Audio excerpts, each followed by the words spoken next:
Yang tugas doa siapa ya? Belum Belum di-unmute. di-unmute Bu Ira. Oke, sudah Pak? Halo? Sudah. Sudah, baik. Selamat pagi, Bapak Ibu yang terkasih. Mari kita bersama-sama membuka saat teduh pagi ini dengan doa pembuka dalam nama Bapa dan Putra dan Roh Kudus. Amin.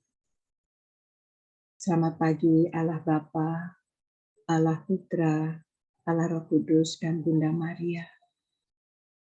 Terima kasih Bapa, Engkau memberikan kami kekuatan baru pada pagi hari ini untuk bersama-sama memuji, menyembah, dan mendengarkan firman-Mu di pagi ini.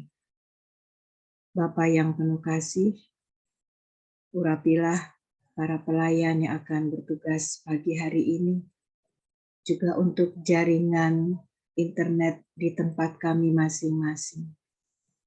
Biarlah semuanya Kau urapi, sehingga kami semua dapat mendengarkan apa yang akan Kau sampaikan pada pagi hari ini. Terima kasih Bapa, sertailah kami dari awal hingga akhir saat teduh pagi ini. Amin. Saudara-saudaraku yang terkasih, kita bersyukur Tuhan kembali kumpulkan kita untuk bersaat teduh pagi ini. Seperti seorang peronda menantikan fajar, aku lebih merindukan Engkau, Tuhan. Aku merindukan-Mu karena Engkau Allah yang hidup, dan jiwaku haus untuk datang kepadamu. Jiwaku merindukan-Mu, ya Allah yang hidup. Jiwaku haus kepadamu, ya Allah hidup. Ku bersyukur kepadamu, sumber pengharapanku, penolongku dan Allahku, tiada yang sepertimu.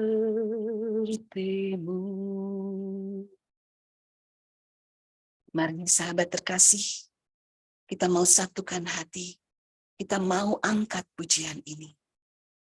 Jiwaku merindukan.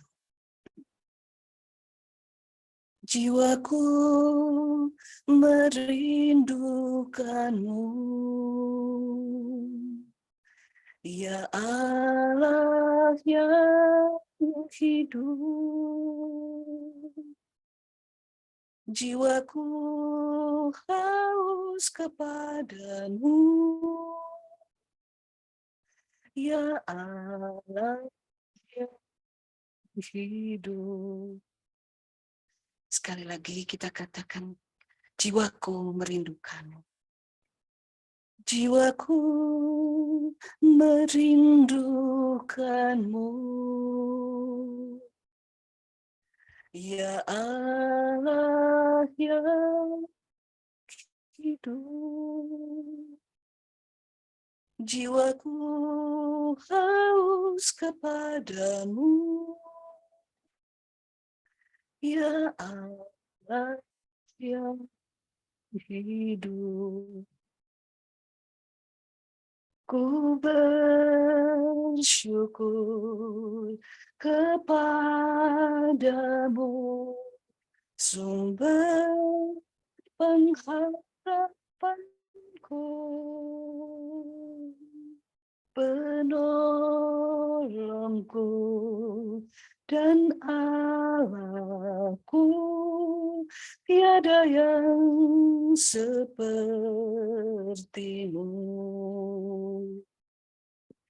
Ku bersyukur kepadamu, sumber pengharapanku, penolongku dan Allahku, tiada yang sepertimu.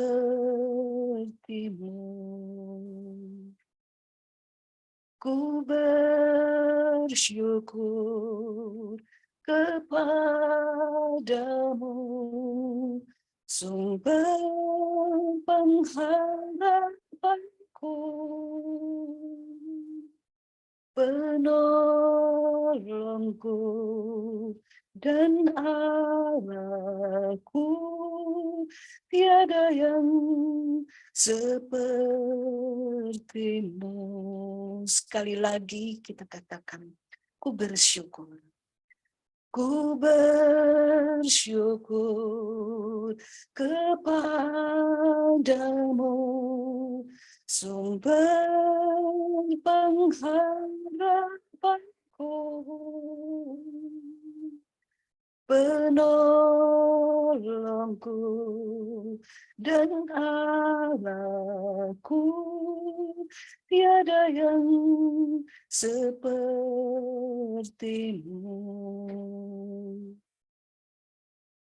Penolongku dan Allahku, tiada yang sepertimu.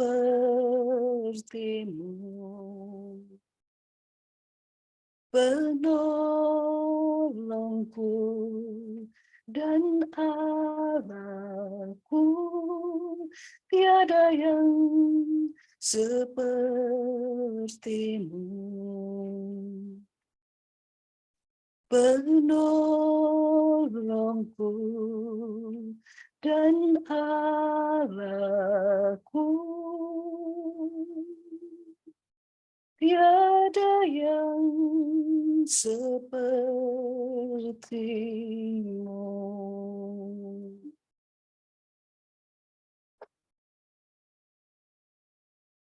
Ya Yesus, terima kasih karena kami memiliki Engkau, seorang penolong, dan tidak ada penolong lain yang seperti Engkau.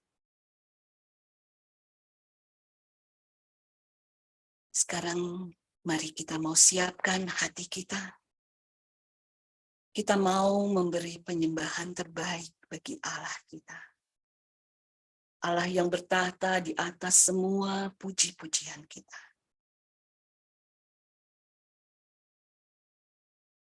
Ya Allah, izinkan kami masuk ke dalam hadirat-Mu. Kami mau memuja Engkau, Tuhan Yesus. Karena kami tahu saat ini Engkau berada di tengah-tengah kami. Di tengah setiap kami, di tempat kami masing-masing.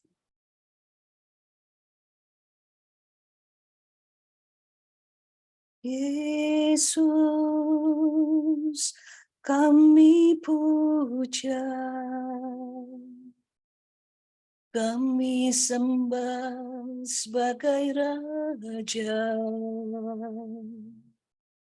Berdiri di tengah kami, ditinggikan dan dipuji. Yesus, kami puja, kami sembah sebagai Raja. Berdiri di tengah kami, ditinggikan dan dipuji. Sembah dan puji penuhi tatamu. Sembah dan puji penuhi tatamu. Sembah dan puji penuhi tatamu. Yesus Tuhan adalah Raja. Sembah dan puji penuhi tatamu. Sembah dan puji penuhi tatamu. Sembah dan puji penuhi tatamu. Yesus Tuhan adalah Raja.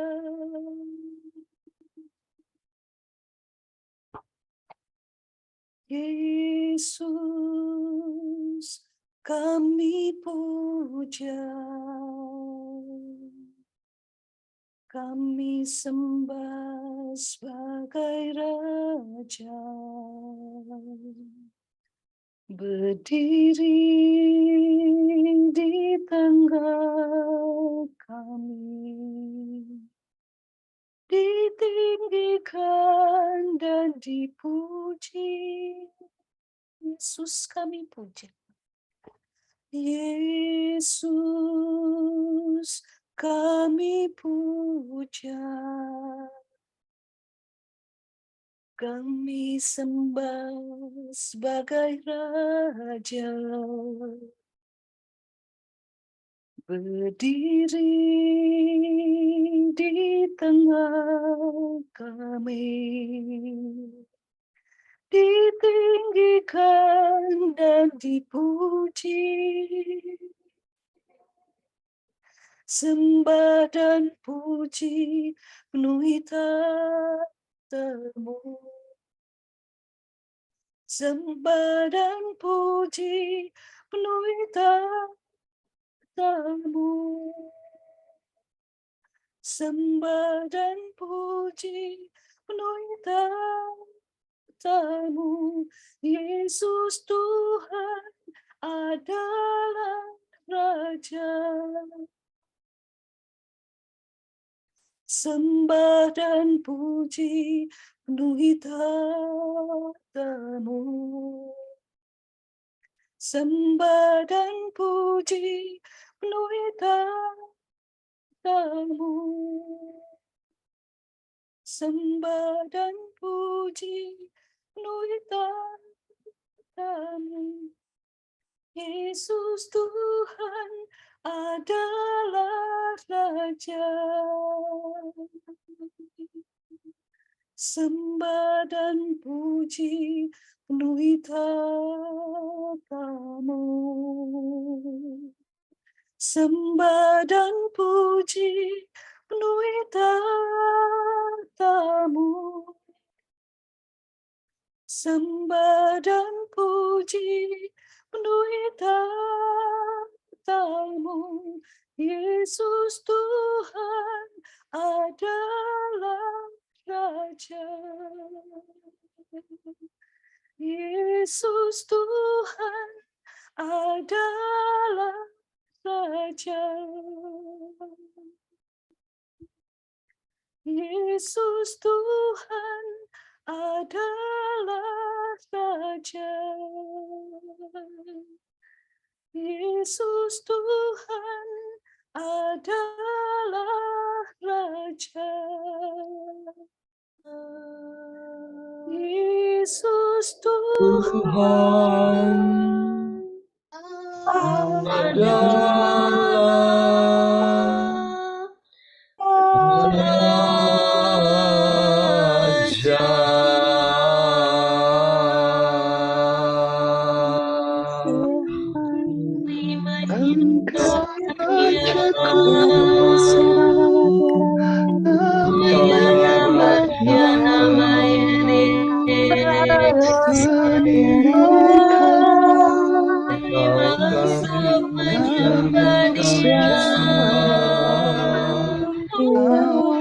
Raja, ini hati kami,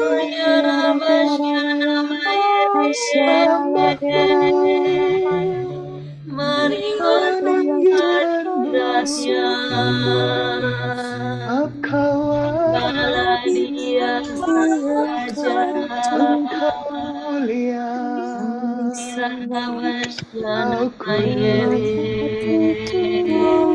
Engkau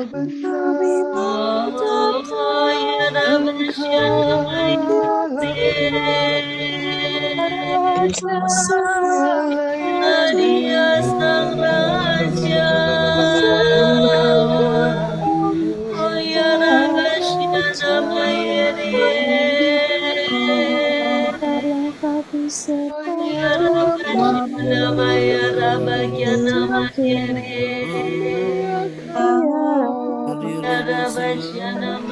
kau baik bagi kami, kau mulia,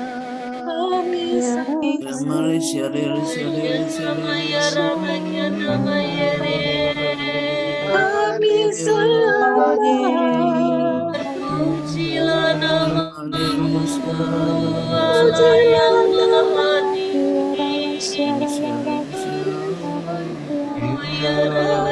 kami tinggikan Tuhan, Kami menyembah, kami menyembah, Kau Allah di hadapan-Mu.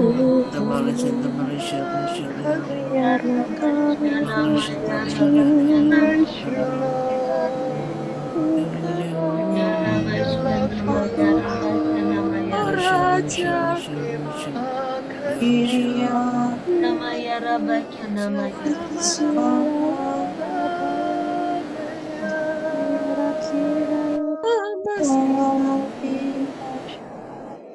Rahasia nama.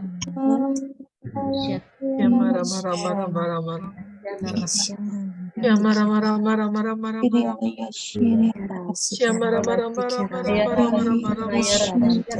Ya marah.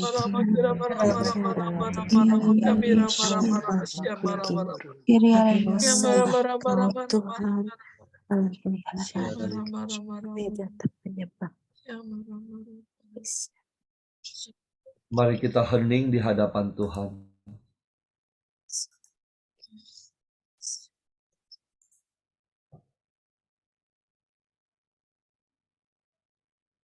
Terima kasih Tuhan di dalam hadirat-Mu saat ini.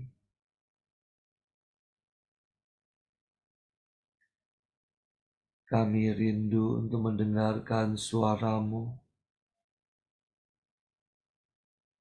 yang akan disampaikan oleh anak-Mu, Dian. Engkau urapi dia Tuhan dengan kuat kuasa dari tempat yang maha tinggi. Engkau penuhi dia dengan Roh Kudus-Mu.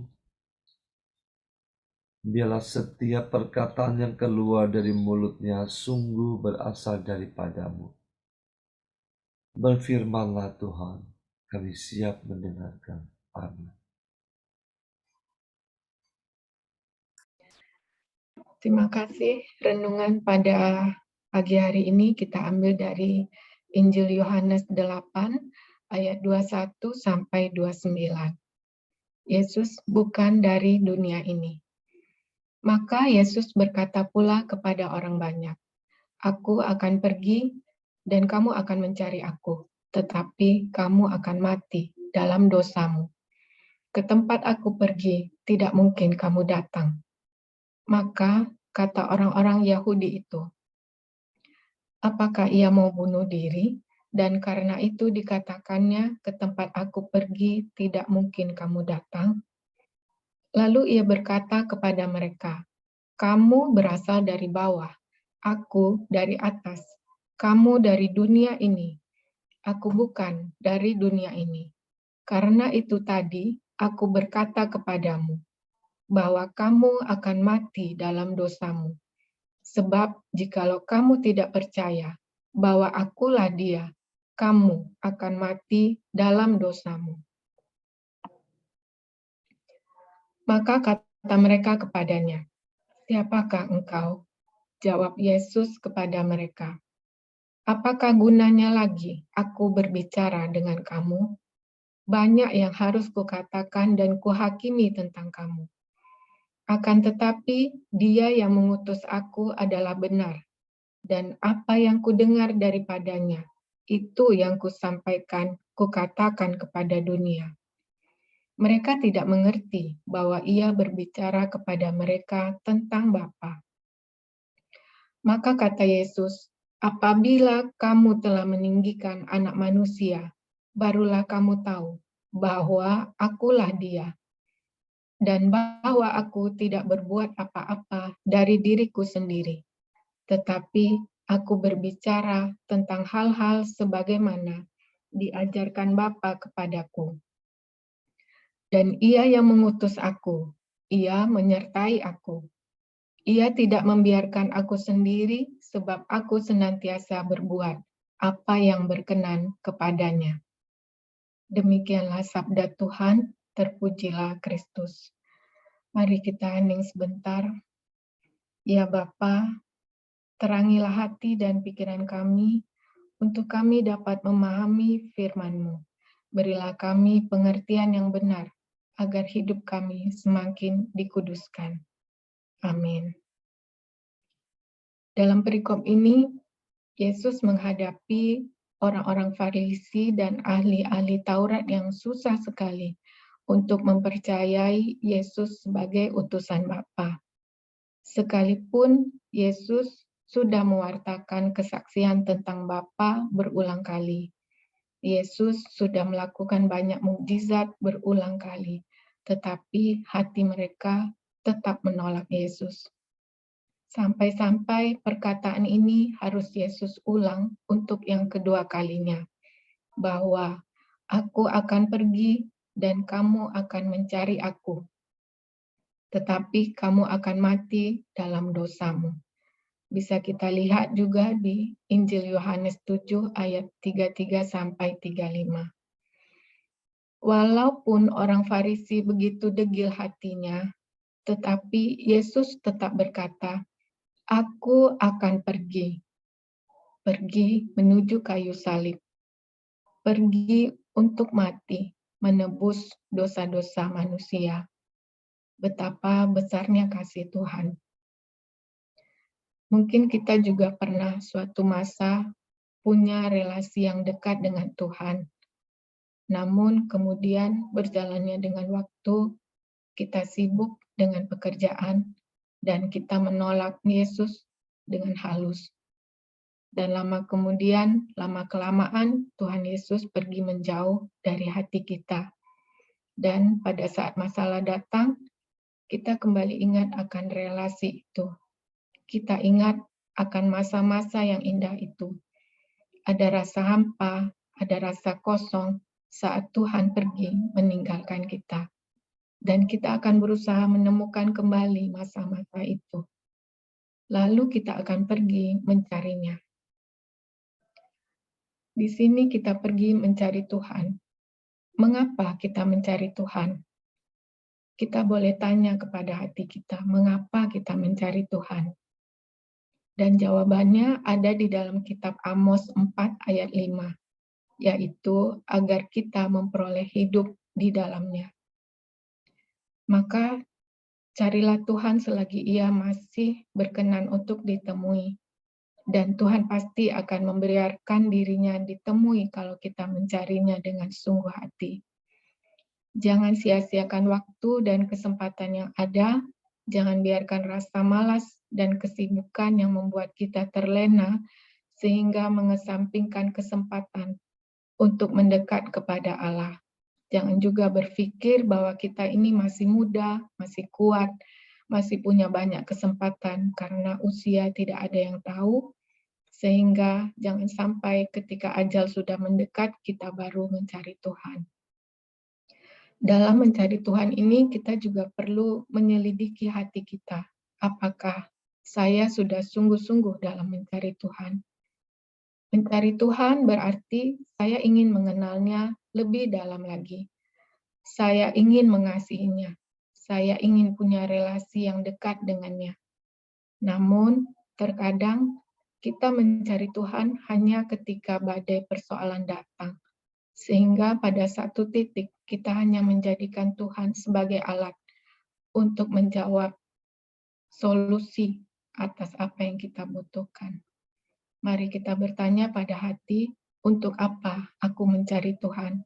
Motivasiku apa dalam mencarinya? Apakah sudah benar atau belum? Di sini Tuhan berkata, aku akan pergi dan kamu akan mencari aku, tetapi kamu akan mati dalam dosamu. Mengapa Tuhan berkata begini? Dan di dalam perikop ini ada 3 kali pula Yesus berkata, kamu akan mati dalam dosamu. Karena Tuhan berbicara kepada orang-orang yang degil hatinya. Orang-orang Farisi ini menolak kesaksian Yesus, baik perkataan Yesus maupun segala perbuatannya, mereka tetap tidak percaya. Penolakan inilah yang membuat mereka mati dalam dosa. Menolak Yesus sebagai Tuhan akan berujung kepada kematian. Karena tanpa percaya kepada Yesus, tidak mungkin ada pengampunan. Tanpa pengampunan, berarti yang ada hanya penghukuman, kebinasaan, kematian. Dan sebaliknya, bila seseorang percaya dan menerima Tuhan Yesus, dia akan menerima pengampunan. Karena dengan menerima pengampunan, ia akan menerima hidup. Tanpa pengampunan, tidak ada hidup. Bahasa sederhananya, kalau kita tidak memberikan diri percaya kepada Tuhan, maka kita tidak akan selamat. Mengapa orang Farisi ini susah sekali untuk mengerti perkataan Yesus? Karena ruang lingkup pikirannya hanya sebatas dunia. Mereka berada di dalam kegelapan dunia. Simbol dari dunia ini adalah kegelapan. Orang-orang yang hidupnya berada dalam kegelapan, dia tidak mungkin akan mengerti perkara-perkara tentang terang. Karena gelap dan terang tidak mungkin akan bersatu. Yesus berkata, kamu berasal dari bawah, aku berasal dari atas. Kamu dari dunia dan aku bukan dari dunia. Hal ini menyatakan adanya perbedaan konsep dan cara pandang dari Yesus dengan orang Farisi. Konsep cara pandang orang Farisi adalah konsep dari bawah ke atas. Konsep di mana untuk mendapatkan keselamatan harus melalui usaha, perbuatan-perbuatan amal, agar dapat diterima oleh Tuhan. Itu adalah konsep orang Farisi, konsep dari bawah ke atas. Tetapi konsep keselamatan Kristus adalah dari atas ke bawah, bersumber dari atas dan dikaruniakan ke bawah. Yang di bawah tidak bisa mendapatkan keselamatan kalau bukan anugerah dari atas. Inilah yang dinamakan dengan kasih karunia. Karena penekanan orang-orang Farisi hanya kepada hukum Taurat, mengerjakan dengan sepenuhnya hukum-hukum Taurat itu dengan sedetailnya, melakukannya sesempurnanya supaya ia selamat. Dan sebaliknya kita orang-orang yang sudah ditebus oleh Tuhan, kita melakukan segala perbuatan baik, segala ibadah-ibadah, karena kita merasa bahwa kita sadar, kita ini sudah diselamatkan. Kita bersyukur untuk anugerah keselamatan ini, dan kita mengerjakan keselamatan ini dengan sungguh-sungguh, supaya kematian Kristus di kayu salib itu tidak menjadi sia-sia. Ibaratnya seorang anak kecil yang memandang pesawat terbang yang tinggi, dan dalam hatinya tuh dia ingin naik pesawat itu. Lalu ia membangun niat, dia membuat tangga, tapi dia tidak akan pernah dapat sampai ke pesawat yang sedang terbang itu. kalau pesawat itu tidak turun lebih dulu menjemput anak itu. Demikian juga dengan kita. Kita tidak akan bisa mengalami keselamatan kalau inisiatif utama bukan dari Allah sendiri yang turun untuk menolong kita. Kita juga tidak akan bisa terbantu kalau kita tidak mengimaninya. Tapi kalau kita punya iman, walaupun hanya sebesar biji sesawi saja, maka kita akan mengalami keselamatan itu. Bahkan kekuasaan Tuhan akan berkarya dalam diri kita melalui iman itu. Maka keselamatan tidak bisa kita raih sendiri, tidak bisa kita usahakan sendiri. Apabila kamu meninggikan anak manusia, barulah kamu tahu bahwa akulah dia. Orang Farisi dan para imam saat itu tidak bisa meninggikan Yesus dalam hatinya, karena yang mereka tinggikan adalah keegoan mereka, keahlian mereka, kehebatan mereka dalam mentaati semua hukum Taurat.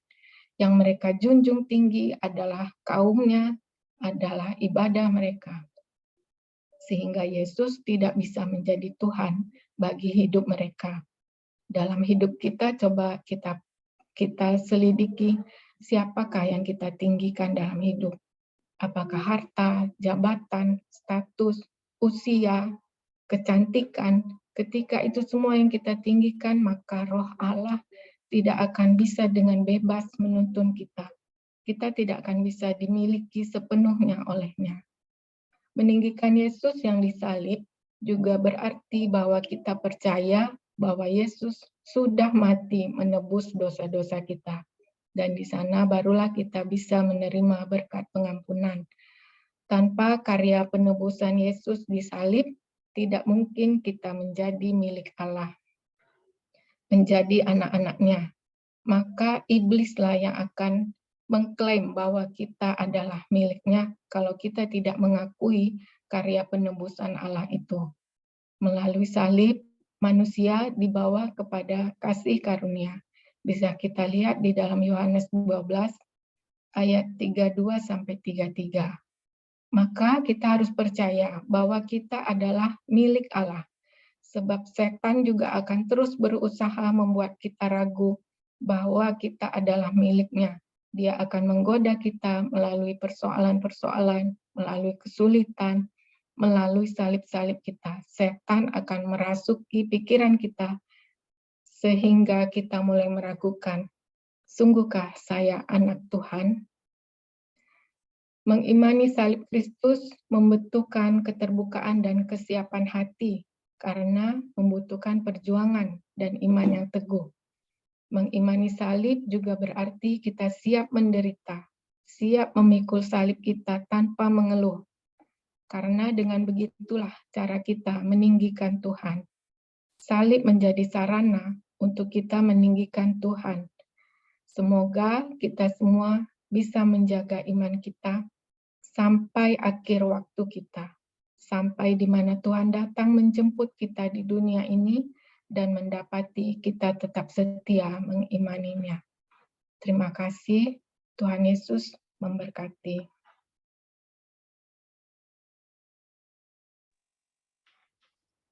Sahabat terkasih, mari kita tutup saat teduh pagi ini dengan doa penutup. Terima kasih, ya Allah, Engkau sungguh luar biasa. Pagi hari ini, Engkau yang kembali mengobarkan roh di dalam hati kami. Engkau menambahkan pengertian-pengertian baru. Engkau menguatkan hati kami. Dalam hadirat-Mu pagi hari ini kami boleh sungguh bersuka cita. Karena kami boleh mengetahui bahwa Engkau Allah yang senantiasa memberikan kasih karunia bagi setiap kami. Tambahkan iman kami ya Bapa. Terus murnikan hati kami. Murnikan motivasi kami. Agar supaya setiap kami boleh mengerjakan keselamatan kami masing-masing. Hingga pada akhirnya Engkau mendapati setiap kami setia sampai pada akhir hidup kami. Terima kasih Bapa. Engkau Allah yang luar biasa. Engkau Allah yang senantiasa mengingatkan setiap kami bahwa kami adalah pribadi-pribadi yang berharga di mata-Mu. Bapa yang penuh cinta, kami bersyukur untuk komunitas ini yang Kau berikan bagi setiap kami. Kau berkati kami Tuhan, agar supaya kami terus bertumbuh, agar supaya kami boleh menampakkan wajah-Mu buat banyak orang di sekitar kami. Bapa yang penuh kasih, kami mau bersatu hati, kami berdoa untuk pelayanan Pak Paulus dan Bu Villa dalam komunitas ini. Engkau yang senantiasa menjagai mereka Tuhan. Engkau menjaga hati mereka, Engkau menjaga iman mereka. Engkau yang tutup bungkus dengan kuasa darah-Mu. Pak Paulus, Bu Villa, keluarganya Tuhan. Keluarga besarnya ada dalam perlindungan tangan kasih-Mu. Engkau yang terus Tuhan pertebal perisai iman mereka, mempertajam pedang roh mereka. Tudung keselamatan-Mu rapat tertutup agar supaya tidak ada kuasa lain Tuhan yang sanggup merebutnya.